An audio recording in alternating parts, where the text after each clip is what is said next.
Bonsoir à tous. Eh bien, prenons un instant ce soir pour lire et méditer un passage du livre du ciel de Luisa Picaretta. Au nom du Père qui m'a créé, du Fils qui m'a sauvé et du Saint-Esprit qui me sanctifie. Amen.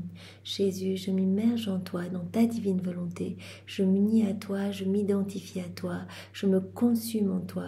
Je fonds ma volonté dans la tienne, je la fusionne dans la tienne et je t'appelle, Jésus, comme tous les jours dans ma vie, pour que vraiment tu t'occupes de mon âme avec ta maman, que tu la nettoies, que tu la purifies, que tu l'embellisses, que tu la sanctifies, que tu l'ennoblisses, que tu y retires tout ce qui te déplaît, tout ce qui est sombre, tout ce qui est laid, tout ce qui résulte de ma volonté propre. Arrache tout, Seigneur, et vraiment viens faire cet espace, viens recréer cet espace indispensable dans mon cœur, cet espace pour que ta divine volonté puisse se déployer librement, qu'elle puisse agir et opérer à partir de mon humanité. Seigneur, je te fais l'offrande de tout ce que je suis, je viens t'apporter mes misères, mes faiblesses, je viens te donner ma volonté, mes désirs, mes pensées, je te donne mes émotions, je te donne absolument tout. Je veux que mon humanité soit totalement unie à ton humanité, à toi. Je veux unir également mon humanité à ta divinité pour perdre le néant que je suis. Seigneur, prolonge ta vie en moi, que mon humanité puisse être comme une extension de ta propre humanité, un débordement de toi-même. Viens et utilise tous mes actes, utilise mes mains pour agir, Seigneur, sanctifie mes actions, utilise mes pas, qu'à chacun d'eux, tu puisses aller rechercher les âmes, Seigneur. Utilise toutes mes paroles, viens toi-même parler à travers ma bouche, utilise mon souffle, Seigneur, qu'à chacune de mes respirations, tu puisses te sentir davantage glorifié au nom de tous, que tu puisses te sentir aimé, loué, béni, adoré. Viens dans chacun de mes regards, imprime le sceau de ta compassion sur chacun d'eux. Regarde tes enfants à travers mes yeux, Seigneur. Utilise toutes mes pensées, organise-les pour qu'elles soient toutes centrées en toi, qu'elles soient toutes tournées vers toi, Seigneur. Utilise, Seigneur, chacun de mes pas, chacune de mes actions, chacun de mes mouvements. Je veux que tout soit fait pour toi, que tout soit fait par toi et que tout soit fait totalement immergé en toi, dans ta divine volonté. Seigneur, j'entends te donner, continuellement de l'amour. J'entends te dire continuellement que tu es mon roi, mon Seigneur, mon bien, mon tout, et que j'ai besoin de toi. Et je veux te le dire au nom de tous les hommes qui ne te le disent jamais. Je veux remplir la création de mes actes d'amour pour toi. Je veux répondre à ton amour, vraiment, puisque nous savons que chaque élément créé est une manifestation de ton amour pour l'homme. Je veux répondre à ton amour au nom de tous. Et je veux te remercier au nom de tous ceux qui ne te remercient jamais. Je veux le faire avec tes propres remerciements. Je veux te remercier pour ton amour sans borne, pour ta miséricorde sans limite. Je veux te remercier pour tout ce que tu nous as déjà donné, toutes ces grâces, tous ces cadeaux, tous ces talents, tout ce dont tu nous as vraiment pétri, tout ce dont tu nous as comblé, Seigneur. Je veux te remercier infiniment pour ce que tu vas nous donner aujourd'hui, ce que tu nous donneras demain. Je veux te remercier pour ces écrits du ciel, vraiment qui sont magnifiques et qui transforment nos cœurs, qui nous façonnent. Chaque vérité est une vie que tu sors de toi, une vie divine, pour vraiment nous amener à cette sanctification, à cette sainteté divine que tu nous as promise, cette sainteté même de ton Père, Seigneur. Merci de nous faire grandir à ta ressemblance. Merci de nous avoir donné ta maman comme modèle.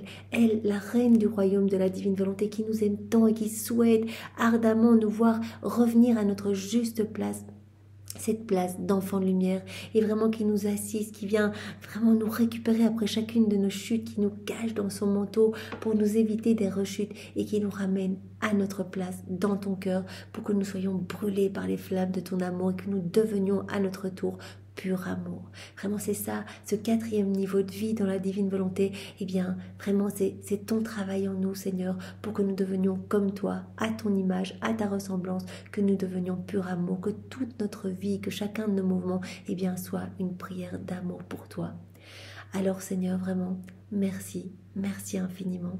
Je te demande de venir disposer nos cœurs, de venir disposer nos intelligences pour que nous puissions accueillir ce nouvel enseignement, que rien ne se perde, Seigneur, que pas un mot, pas une virgule ne soit perdu, que nous puissions nous abreuver de tout et vraiment nous laisser remplir de ta lumière, Seigneur, puisque ta lumière purifie tout et transforme, Seigneur. Et que nous puissions mettre en pratique. Tu nous donnes cette soif par ces enseignements, de mettre en pratique. On ne peut pas désirer ce qu'on ne connaît pas, donc toutes ces connaissances sont autant de voies, de chemins, de portes, de clés, d'accès pour vraiment désirer cette vie dans le royaume de la divine volonté et pour vraiment y rentrer. À chaque fois, nous recevons et dès que nous mettons en pratique, nous rentrons en possession de tout ce dont tu veux nous combler. Et tu dilates à chaque fois notre cœur pour que nous puissions accueillir plus. Alors Seigneur, que rien ne soit perdu aujourd'hui et que nous puissions vraiment digérer voilà cette vérité que tu vas nous donner et la mettre en pratique. Merci Jésus, que nos vies puissent te glorifier continuellement. Je te demande maintenant de venir parler à travers ma bouche. Envoie sur chacun de nous ton Esprit Saint, que ce moment fait en union avec toi puisse te ramener à toi toutes les âmes, Seigneur, que plus aucune âme ne se perde et nous entendons te glorifier, te louer, t'aimer et te donner cette gloire que les âmes réprouvées auraient dû te donner si elles n'avaient pas choisi délibérément de s'arracher de ton cœur et de te faire souffrir, Seigneur. Alors le passage que nous allons méditer est celui du 21 septembre 1928. Nous sommes dans le volume 24. Invitons l'Esprit Saint.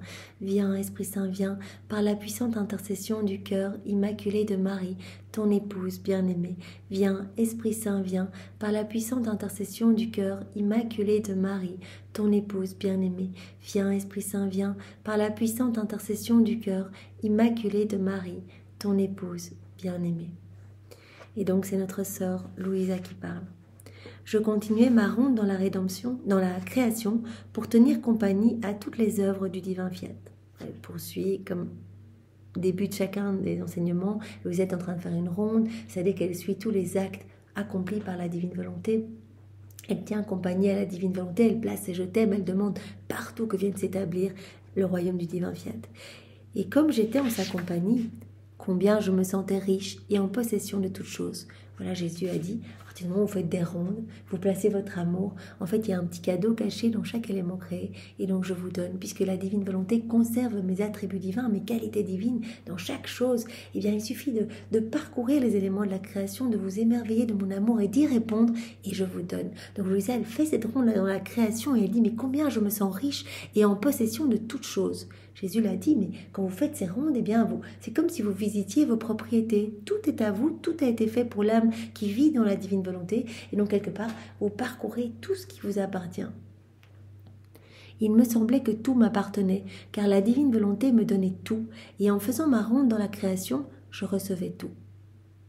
Et mon doux Jésus, en sortant de moi, me dit, « Oh, qu'elle est riche et qu'elle règne, la petite fille de ma divine volonté, au milieu de nos œuvres. Elles sont si nombreuses qu'elle ne peut les embrasser toutes. » Voilà, vraiment, Jésus dit, il y a une multitude de cadeaux, mais il y a tellement de petites choses cachées, on veut tellement tout te donner, tu dois rentrer en possession de tout, et bien que voilà, on s'émerveille de te voir, essayer de tout prendre, mais ton âme ne peut enclore, tout ce que nous voulons te donner. Tu es trop petite pour tout embrasser. Et nous, charmés de la voir au milieu de nos œuvres, la petite fille de la divine volonté, nous redisons sans cesse, tout est à toi. Nous avons tout créé pour toi, pour te voir riche, belle et régnante. Voilà le plan de Dieu pour chacun de nous, que nous soyons heureux, que nous soyons beaux, que nous soyons revêtus de ce manteau de lumière, que nous soyons régnants sur toute la création. Vraiment, Dieu, au départ, voulait l'homme chef-d'œuvre de la création. Nous avons été créés pour être vraiment les chefs de chaque élément créé, en fait. Toute la création obéissait à Adam. Il avait un petit peu froid, le soleil intensifiait ses rayons, il avait un petit peu chaud, le vent venait lui caresser le visage, il se relaxait, les oiseaux venaient chanter autour de lui, etc. Vraiment, il était reconnu, il était dans cette unité d'amour, puisqu'il vivait totalement dans la divine volonté. Et toi, reprenant cette compétition avec nous, tu nous dis « Combien de belles œuvres je possède que je peux vous donner. Toutes vos œuvres sont miennes et je vous les redonne dans vos bras comme gloire et triomphe de vos ouvrages. » Donc voilà, c'est ce que nous sommes appelés à faire. On doit tout prendre puisque tout nous appartient. On fait tout nôtre. On place nos je t'aime et on redonne tout au nom de tous. On ne donne pas nos petites choses à nous, nos petites prières, nos petites choses purement humaines et extérieures à Dieu. On donne, Dieu à Dieu. on donne toutes ces œuvres divines à Dieu. On peut même faire une ronde dans l'œuvre de la rédemption. On reprend toutes les larmes de maman Marie. Vraiment, on les fait nôtres. On ajoute nos je t'aime. On les offre au pied de la Trinité pour supplier vraiment que ces larmes soient comme autant de pierres précieuses pour faire venir le royaume de la divine volonté sur la terre. On peut reprendre tous ces actes qu'elle a accomplis dans la divine volonté, c'est-à-dire tous les actes de sa vie, tous ces soleils resplendissants. On les fait nôtres. On ajoute nos je t'aime. On réoffre tout. On reprend tous les actes de Jésus. Vraiment, tout ce qu'il a fait dans la divine volonté, toute sa vie, tout ce qu'il a fait, on reprend tout, on peut reprendre toutes ses souffrances, on peut tout faire nôtre, on ajoute nos je t'aime, on réoffre tout au nom de tous. Et cela apaise sa justice divine, cela rééquilibre vraiment, cela remet en harmonie le ciel et la terre. C'est ce que Louisette est en train de faire. Toutes vos œuvres sont miennes et je vous les redonne dans vos bras comme gloire et triomphe de vos ouvrages. Donc là, elle reprend, elle vient au pied du trône de l'Éternel avec tous les éléments créés. Elle prend avec elle la mer, elle prend la puissance du vent, la force des vagues, elle prend la douceur des petits animaux. Elle vient avec chaque élément créé et elle vient prêter sa voix aux éléments créés pour dire « Je vous aime, je vous adore, je vous loue, je vous bénis, je vous remercie. » Au nom de tous, je viens tout vous réapporter et je viens vraiment vous aimer avec toute la création, avec chaque élément créé. Depuis le moment où nous avons créé la création, nous avons toujours donné à l'homme sans jamais cesser, alors qu'il ne nous donnait rien. Voilà, depuis la chute d'Adam, Adam n'a plus été dans cette réciprocité d'amour, il n'a plus rien donné. Et Dieu a continué à donner puisque toute la création est restée à la disposition de l'homme. Mais souvent Jésus dit à Louisa, l'homme qui ne vit pas dans la divine volonté, puisque tout a été fait pour l'homme vivant dans cette réciprocité d'amour avec nous, l'homme qui vit dans la création, qui se sert de tout, qui va se servir des fruits, des aliments, des paysages, etc., de la lumière du soleil, tout a été fait pour l'homme, quelque part il est comme un voleur, il est comme un usurpateur, parce que cela n'est pas pour lui, c'est vraiment pour l'homme qui va vivre dans la divine volonté. Et donc, comme dit Jésus à Louisa, on l'a toujours donné, on n'a jamais arrêté de donner à l'homme, alors qu'il ne nous donnait rien. Puis la chute d'Adam, l'homme ne donnait plus rien à Dieu. Et s'il essayait de nous donner quelque chose, c'était des choses extérieures à nous, pauvres et indignes de nous. Puis pour les âmes qui essayaient d'aimer, qui essayaient de donner quelque chose à Dieu, elles donnaient des petites choses purement humaines, extérieures à Dieu, indignes de Dieu quelque part. Vraiment, je reprends à nouveau cet exemple que Jésus nous avait donné il y a quelques jours ou quelques semaines. Un propriétaire qui vraiment contient toutes les propriétés du royaume, avec les plus beaux fruits, les merveilles, les meilleures saveurs, etc. Et puis son serviteur qui viendrait, pour essayer de l'honorer, amener des petits fruits à lui de son jardin, mais des petits fruits, tout rabougris, pas terribles du tout. Quelque part, le propriétaire sera un petit peu offensé, il ne se sentirait pas glorifié. Il dit, mais pourquoi est-ce qu'il m'amène ça alors qu'il a à sa disposition toutes les plus belles choses? Il suffit qu'il s'unisse à moi, qu'il vienne vivre dans mes propriétés, il pourrait se servir. Et combien ce propriétaire serait honoré si ce serviteur lui amenait tous les jours ses beaux vêtements à lui, au roi, et ses beaux fruits, les fruits de sa propriété. Combien il se sentirait content et lui donnerait encore plus et plus de place vraiment dans son palais au point de tout lui partager comme Jésus nous avait dit dans cet exemple. Donc voilà, tous les hommes qui ont essayé depuis la chute d'Adam, quelque part de faire plaisir à Dieu, n'ont offert que des choses extérieures à Dieu, des choses indignes. Mais l'âme qui vit dans la divine volonté, elle offre Dieu à Dieu. Donc directement, elle glorifie de manière parfaite Dieu par tous ces petits actes, même les actes du quotidien, ces petits actes usuels comme manger, dormir, boire, marcher, parler, respirer, etc. Donc elle offre vraiment un amour parfait à la Trinité, en s'unissant, en laissant la divine volonté agir et opérer à travers son humanité et tout ce qu'elle est. Lorsque notre divine volonté sera reconnue et que la créature viendra vivre en elle, elle prendra possession de nos œuvres. Voilà, ce n'est que par cette vie en union avec Jésus, notre volonté totalement consumée dans la divine volonté, que nous allons entrer en possession de tout. Parce que vraiment, quand Adam a quitté la divine volonté, il est devenu comme aveugle, sourd, muet. Tous ses sens ont été obscurcis. Et donc vraiment, il n'a plus vu l'amour de Dieu, il n'y a plus répondu. Jésus nous dit, par le biais de la vie en union avec moi, par cette vie dans la divine volonté, ce cadeau que je veux vous donner, ce don de la vie dans la divine volonté, tous vos sens vont être sanctifiés, vont être comme nettoyés. Vous allez à nouveau voir mon amour partout et y répondre. Et donc vous allez rentrer en possession de tout. Le simple fait de vous émerveiller devant une petite fleur, devant la beauté du ciel, des nuages, l'immensité des cieux, eh bien vous recevez, vous rentrez en possession. Donc ce n'est que lorsque notre divine volonté sera reconnue et que la créature viendra vivre en elle, qu'elle prendra possession de nos œuvres. Alors, nous cesserons de donner, car nous avons déjà tant donné qu'elle ne sera pas capable de tout embrasser. Jésus dit, voilà, on a déjà tellement donné, tout est déjà là, partout. Et donc, quelque part, nous attendons avec impatience que la créature rentre maintenant en possession de tout ce qui a été mis en place pour elle. La créature commencera alors à donner à son Créateur et elle ne nous donnera pas des choses extérieures et indignes de nous, mais nos propres œuvres. Dans la divine volonté, on prend ce qu'on voit autour de nous, toutes ces merveilles, on les réoffre à Dieu, comme si c'était nos œuvres, puisque quand on commence à faire ces rondes, tout commence à nous appartenir, on vit dans la divine volonté, tout est pour nous. Jésus dit, voilà mes qualités divines, mes attributs divins, vous pouvez tout prendre, vous pouvez prendre mon sang, aller nettoyer toutes les âmes, vous pouvez prendre mon pardon sur la croix, le faire vôtre, aller le mettre dans le cœur de toutes les âmes, pour toutes les âmes qui n'arrivent pas à pardonner, vous pouvez prendre ma paix, aller la disposer dans tous les cœurs, tout vous appartient, et vous me glorifiez quoi que vous fassiez. Et vraiment, vous m'offrez vraiment des réparations divines, des prières divines. On offre les prières même de Jésus, ses propres bénédictions, etc. On n'offre rien d'extérieur et d'indigne de Dieu. On offre ses propres œuvres à Dieu, les fruits de nos propres ouvrages, comme nous dit Jésus. Oh, comme nous nous sentirons glorifiés, aimés et honorés. Ainsi, la connaissance de notre divin fiat, le retour de sa vie au sein des créatures, ouvrira la compétition entre le Créateur et la créature. Cette vie dans la divine volonté, ces connaissances qui vont être vraiment digérées et mises en pratique, eh bien, cela va faire rentrer l'homme en possession de tous les biens dont la Trinité veut nous combler. Et cela va faire rentrer l'homme en compétition avec son Créateur.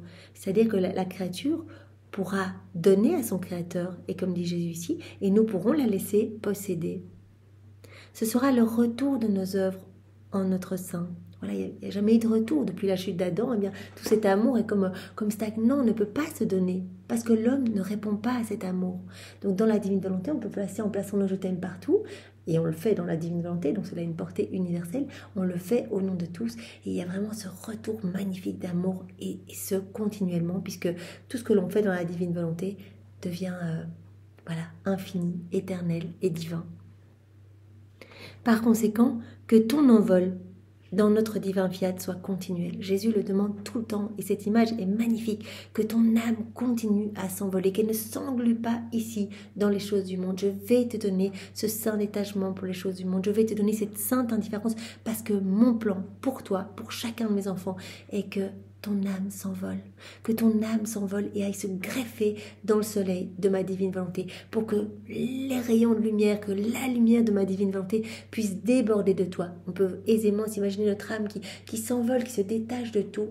Vraiment, on garde les yeux fixés sur Jésus, on s'accroche dans le soleil de sa divine volonté et lui peut déployer sa lumière, peut nous utiliser notre humanité pour faire déborder sa lumière à travers tous nos mouvements, tous nos regards, toutes nos paroles, voilà tout ce que l'on entend, tout ce que l'on dit, tout ce que l'on fait écouter, nos pas, etc. Vraiment pour que le royaume du divin fiat puisse s'établir ici-bas, puisque tous les actes que nous faisons en union avec Jésus, eh bien, accélèrent la venue du royaume sur la terre. Continue ton envol dans notre divin fiat, que ton envol soit continuel, afin que nous puissions tout te donner et que tu puisses tout nous donner, qu'il y ait vraiment cette harmonie, ce flux et reflux d'amour. Donc au plus on va faire nos rondes, au plus on va rentrer en possession de tout, au plus on va se gorger de lumière. Dès qu'on va s'unir à Jésus directement, il l'a dit, je retire ce qu'il y a d'humain en vous. À chaque fois, il y a plus de lumière dans votre âme, il y a plus des choses du ciel, et donc il y a moins de mauvaises choses sombres en fait. Donc je me déploie en vous, je viens vivre en vous, je viens avec mon Père, avec l'Esprit Saint, on s'installe. On vient avec notre royaume, notre trône, on prend des décisions à partir de votre âme, de la même façon que si nous les prenions à partir du ciel. Donc vraiment, vous devenez nos tabernacles. On s'installe, on est là, je suis là avec ma maman également. Et vraiment, c'est nous qui agissons à partir de ce que vous êtes, de vos mouvements, de vos paroles. De plus, celle qui vit dans notre volonté vit de lumière. Et par la puissance de sa lumière, notre volonté a la vertu d'abattre tous les maux. Ça, Jésus nous le dit tout le temps. Voilà, il nous remplit de lumière. Au plus on s'unit à lui, au plus il y a de lumière. Et cette lumière, elle fait quoi? Elle purifie, comme la lumière du soleil qui purifie, qui assainit. Et bien cette lumière nous purifie. Cette lumière a la vertu, comme nous dit Jésus, d'abattre tous les maux, d'enlever la vie à toutes les mauvaises passions et de dissiper les ténèbres. La lumière, oui, elle fait disparaître les ombres, les ténèbres. Et donc cela va même déborder de nous pour que vraiment toute cette lumière vienne recouvrir la laideur du péché, les ténèbres autour de nous. Donc c'est magnifique. Au plus on va faire des actes, au plus il va y avoir de lumière autour de nous. Et pas que dans le moment présent, bien sûr, dans le passé, dans le futur, puisque tout est repris dans cet acte unique et éternel.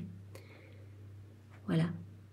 Ainsi, par sa lumière, la divine volonté a la vertu de rendre la créature incapable de faire et de recevoir aucun mal.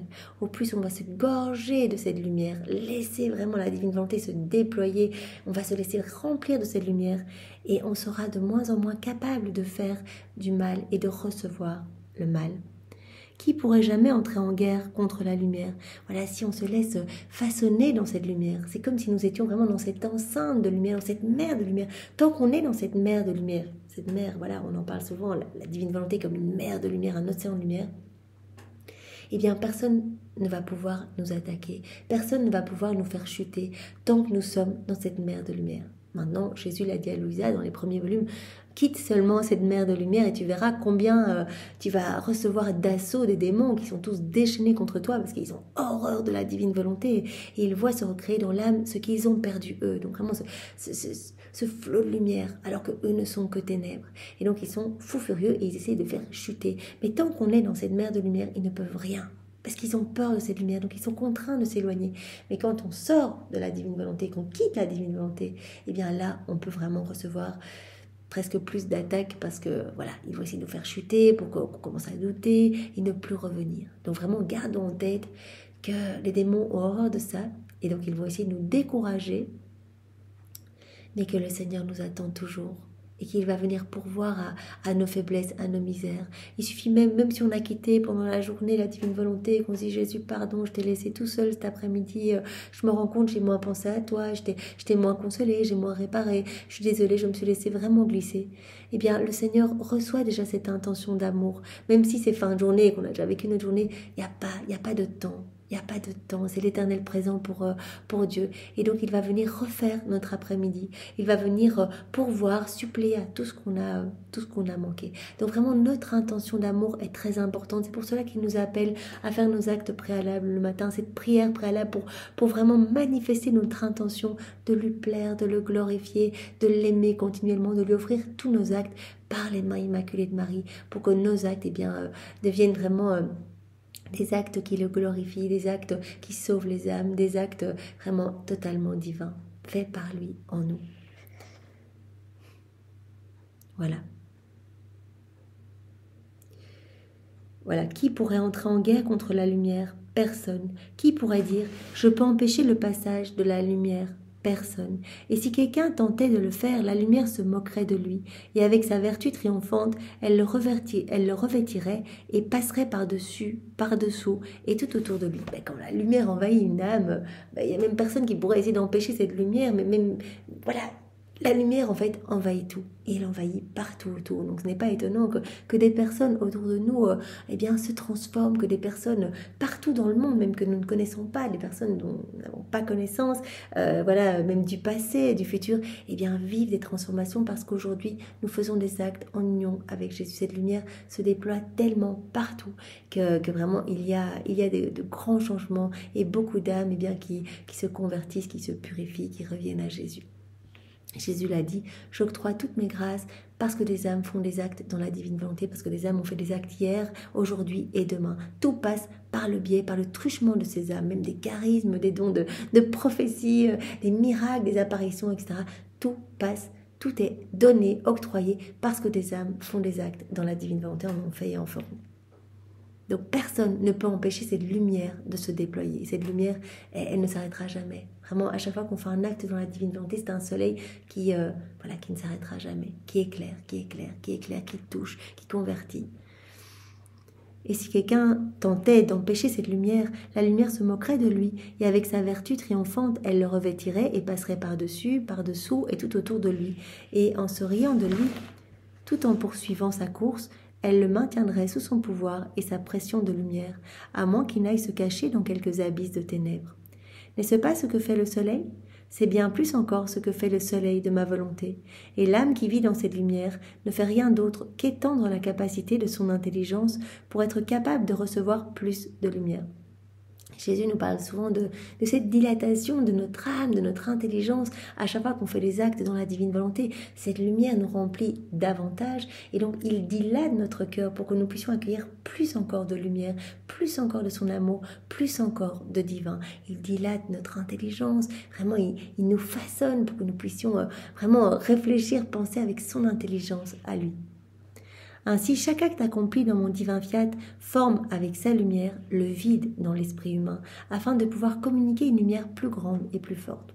Voilà, à chaque fois qu'on fait un acte, eh bien Jésus arrache quelque chose d'humain en nous.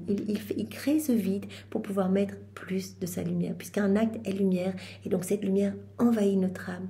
Mais pour cela, il faut recréer de l'espace. Donc il y a quelque chose qui est retiré de notre âme, quelque chose de mauvais également de notre esprit humain, afin de pouvoir communiquer, que Dieu puisse nous communiquer une lumière plus grande et plus forte. Je pensais après cela à la façon dont le royaume du fiat suprême pourrait venir, et mon doux Jésus ajouta : Ma fille, toute chose dans mes mains peut être un moyen d'obtenir l'intention que ma divine volonté soit connue et règne parmi les créatures. Jésus dit : J'utiliserai tous les moyens, et toute chose entre mes mains peut me servir, peut être un moyen pour donner cette soif à l'homme de vivre dans ma divine volonté, pour donner cette intention, pour donner ce désir à l'homme, de ce royaume si saint, du royaume de mon divin fiat. J'agirai comme un roi qui veut qu'une cité se soumette à son règne. Il en fait le siège, il leur fait toucher les choses de leurs propres mains, et s'ils ne se rendent pas, il les fera mourir de faim. Et lorsque le peuple voit qu'il lui manque les moyens de subsistance, il se rend. Voilà, Jésus prend cet exemple, un roi qui veut assiéger une cité, qui veut régner, qui veut soumettre à son règne une cité, il va l'assiéger. Si les habitants de cette cité ne se rendent pas, il va peut-être utiliser des moyens pour que les habitants de cette cité se rendent. Et donc, qu'est-ce qu'il va faire ? Il va peut-être diminuer les moyens de subsistance pour que les hommes se rendent en fait. Et Jésus dit, moi de la même façon, j'utiliserai tous les moyens pour que les hommes désirent vivre dans ma divine volonté, désirent recevoir ce don qu'est la vie dans la divine volonté, que les hommes désirent que mon royaume s'établisse sur la terre. Tout sera bon, tous les moyens seront utilisés pour que vraiment les hommes puissent ne vouloir que cela. Vraiment demander, avoir cette intention que vienne s'établir mon royaume sur la terre. Il continue avec cet exemple, donc. Et s'ils ne se rendent pas, donc si les hommes ne se rendent pas, le roi assiégé, il essaye comme ça, par des moyens amicaux, si les hommes ne se rendent pas, il les fera mourir de faim. Et lorsque le peuple voit qu'il lui manque les moyens de subsistance, il se rend. Alors le roi lève le siège, il entre en maître dans la cité, il fournit tous les moyens de subsistance de façon surabondante. Une fois que l'homme s'est rendu quelque part, alors là le roi se montre plein d'amour et commence à donner tous les moyens de subsistance de façon surabondante. Il organise des fêtes et des réjouissances et il rend ce peuple heureux. Donc il a utilisé des moyens peut-être en diminuant les moyens de subsistance un petit peu, donc des moyens plus rudes, plus durs pour que l'homme se rende. Et Jésus dit la même chose, j'utiliserai des moyens, que cela passe par peut-être des choses plus difficiles comme des châtiments, pour qu'il y ait cette purification, pour que l'homme se rende et désire mon royaume si saint. C'est ce que je vais faire le siège de la volonté humaine. Je vais envenimer et détruire tout ce qui sert à la nourrir. Donc Jésus va opérer cette purification, de tout ce qui nous envenime, de tout ce qui nous tient éloignés de nous, de tout ce qui nous empêche de nous unir à lui. Il va détruire cela. Tous les moyens sont bons pour nous ramener à lui et nous ramener à notre juste place et que notre volonté soit consumée dans la sienne, que l'on puisse lui donner continuellement notre oui. Je vais faire le siège de la volonté humaine. Je vais envenimer et détruire tout ce qui sert à la nourrir. Et par conséquent, il y aura de nombreux châtiments qui ne seront que le siège que je ferai de tout ce qui est humain. Jésus ne veut plus qu'il y ait quelque chose d'humain en nous. L'humain nous amène vraiment à être dans les ténèbres, à être malheureux. Regardez le nombre de personnes dépressives, des personnes, voilà, le nombre de suicides, le nombre de burn-out, le nombre de personnes qui courent après plus de pouvoir, etc. Parce que quand on est déconnecté de Dieu, on ressent ce vide. Et ce vide, on va essayer de le pallier toutes les façons qui soient, vraiment en se gorgeant, vraiment dans les orgies du monde, en fait, pour essayer de pallier à ce vide. Et Jésus nous dit, mais tant que vous n'êtes pas connecté à la source, vous ne serez pas heureux. Parce que l'homme a été créé comme une pièce de puzzle avec Dieu. Il doit être rempli de Dieu pour être pleinement heureux, dans cette plénitude de beauté, de joie, de bonheur, de sainteté, etc. Si l'homme se déconnecte de Dieu et veut vivre seul, sans Dieu, il ne sera pas heureux. Et donc il faudra passer par une purification de tout ce qu'il y a d'humain en l'homme. Voilà, donc tous ces châtiments dont Jésus nous parle ne seront que le siège qu'il fera de tout ce qui est humain. De sorte que, épuisés et désillusionnés, les hommes sentiront le besoin de faire régner parmi eux le divin fiat. Et Jésus poursuit, et dès que je verrai qu'ils le désirent, donc tout ce qui va se passer, Jésus annonce déjà, prophétise déjà sur voilà, des phases de purification pour que l'homme puisse revenir à Dieu et désirer ce royaume d'amour. Désirer son Créateur, désirer être dans cette harmonie d'amour avec son Créateur. Et dès que je verrai qu'ils le désirent, eh bien je prendrai le commandement et je leur fournirai tout en abondance. Jésus veut tout nous donner. Voilà, s'il y a des choses un peu difficiles, même dans notre vie, des situations un peu plus inconfortables, c'est pour nous purifier, pour nous donner plus, pour nous faire avancer plus loin, nous faire avancer sur ce chemin de sainteté. Et je les rendrai heureux. C'est une promesse. Jésus nous veut heureux. C'est le plan de Dieu de toute éternité. Jésus nous veut heureux et propriétaire de tout. Toi, par conséquent, ne t'inquiète pas. Je reconnais la manière de disposer tous les événements pour obtenir l'intention. Je connais la manière, nous dit Jésus, de disposer tous les événements pour obtenir l'intention, pour obtenir cette soif, pour obtenir ce désir de l'homme que vienne s'établir mon royaume. Donc Jésus nous dit, tous les moyens sont bons et j'userai de tous les moyens pour que mon royaume descende sur la terre. Et de toute façon, c'est quelque chose d'autorité divine, c'est un décret divin. Cela se passera, puisque Jésus a déjà annoncé le triomphe du royaume de sa divine volonté. Donc cela se passera, c'est une question de temps en fonction de l'ouverture des cœurs et Jésus sera prêt vraiment, il l'a dit, il est prêt à utiliser tous les moyens pour que nos cœurs se désendurcissent et que nous puissions accueillir. Parce que si nos cœurs sont ouverts, cela va être très facile, il va pouvoir nous transformer, nous façonner, on va recevoir rapidement, il va s'occuper de tout. Si nos cœurs sont tout fermés, il utilisera des moyens pour que nos cœurs s'ouvrent, pour que nous puissions désirer et bien vivre dans la divine volonté. Je pensais ensuite à la grande valeur de nos actes accomplis dans le divin fiat, une valeur telle qu'un seul acte peut s'étendre à tous. Oui, un acte dans la divine volonté va avoir une portée universelle. Tous les hommes vont pouvoir recevoir quelque chose de cet acte, pour autant que le cœur soit un petit peu ouvert, que les âmes soient un petit peu disposées. Et mon doux Jésus, se manifestant en moi, me dit... Ma fille, le soleil donne sa lumière à toute créature avec un seul éclat de lumière. De sorte qu'au même instant et avec un seul acte, il éclaire son regard, sa bouche, ses pas, tout. Et il n'a pas répété son acte de lumière pour chaque membre de la créature. Voilà. Un rayon de soleil peut... Voilà, le soleil peut éclairer en même temps tous les hommes, peut éclairer en même temps tout notre cœur. Il ne doit pas répéter continuellement son acte. En un seul acte, il va éclairer par exemple le regard de la personne, sa bouche, c'est pas tout. Il n'a pas répété cet acte de lumière pour chaque membre de la créature, car un seul acte de lumière est suffisant pour tous, de sorte que chaque membre et chaque objet puisse avoir sa lumière à lui. On peut tous profiter du soleil. Il n'y a pas une répétition d'actes, on peut tous en même temps profiter du soleil. Voilà, c'est la même chose pour les actes accomplis dans ma divine volonté. Un acte qui est fait en union avec Jésus, c'est un acte fait dans la divine volonté et tous vont pouvoir profiter de cette lumière qui va émaner de cet acte. Voilà, comme ces actes accomplis dans ma divine volonté, comme ils sont enfants de la lumière de ma divine volonté, elle peut d'un seul acte faire de la lumière pour tous. Voilà, une âme qui vit dans la divine volonté, eh bien, en s'unissant avec Jésus, va créer de la lumière pour tous.